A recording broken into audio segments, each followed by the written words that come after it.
No lifts, no trails. Skiers tackled Colorado Park's highest peaks. When wintertime hits rugged Rocky Mountain National Park in Colorado, roads close and fair weather hikers and campers go home. But for a couple of adventurous backcountry skiers, the adrenaline-filled fun is just beginning.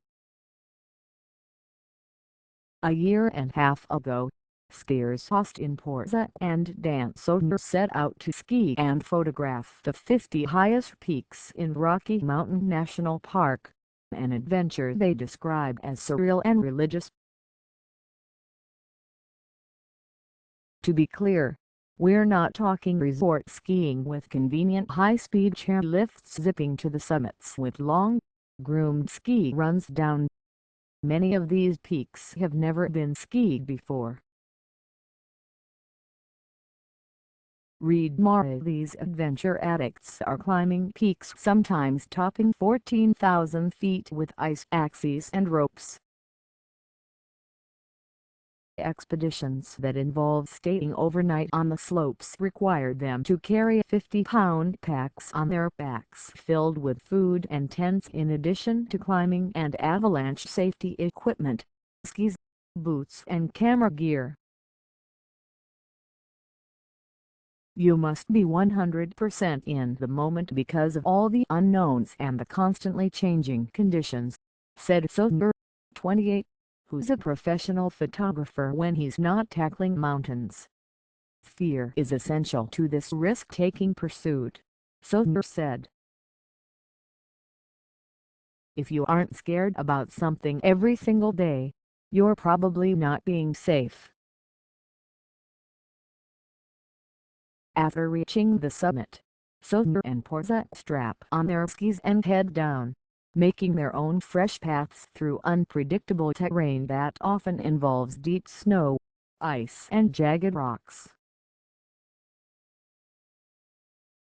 The climb up takes anywhere from 10 to 22 hours, and the ski down can be as fast as 30 minutes.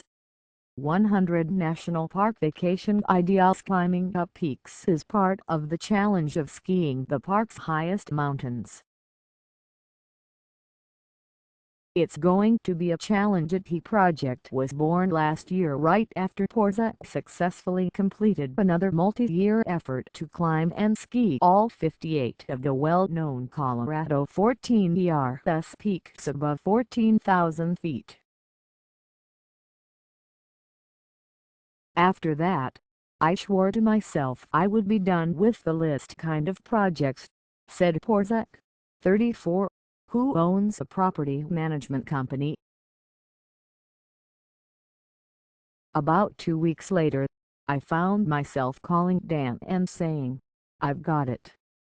Let's climb and ski the 50 highest peaks in Rocky Mountain National Park," Porza said. "It's never been done, and it's going to be a challenge." Indeed.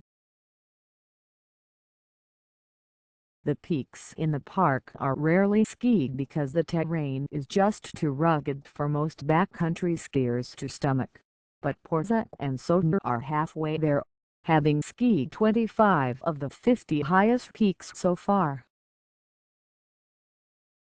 "We're kind of out there on our own, and for as many safety tools as we carry with us, education and experience are the best tools," said Soder, a lifelong skier originally from Ohio who rode his bike out to Boulder 3 years ago and never went back.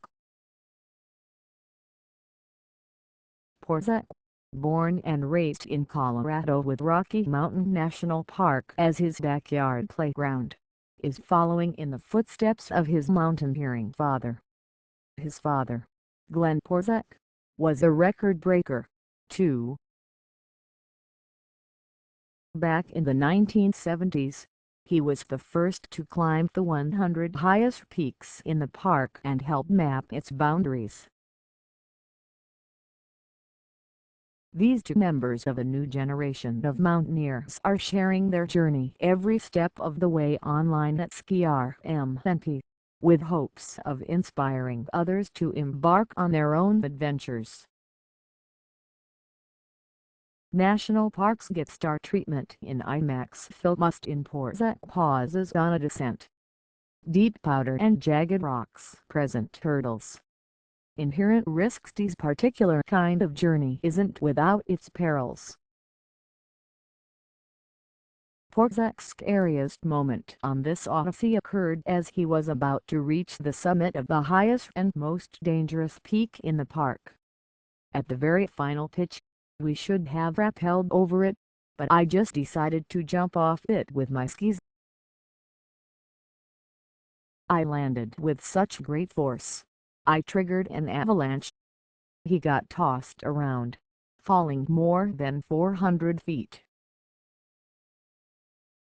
Surprisingly unhurt, Porzak and skiing buddy and professional photographer John Dickey calmed down with some lunch, grateful to be out of the danger zone.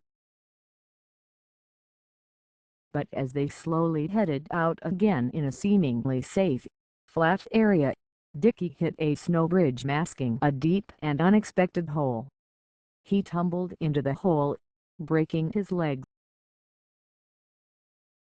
Porzak spent the next 6 hours getting his friend out of the hole and back to civilization for medical care.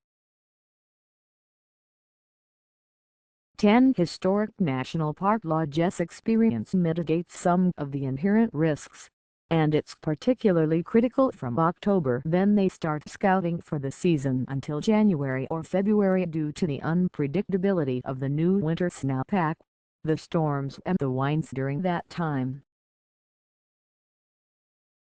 The pair just recently stopped skiing for the season on July 4 when high temperatures thinned the snowpack too much for safe skiing.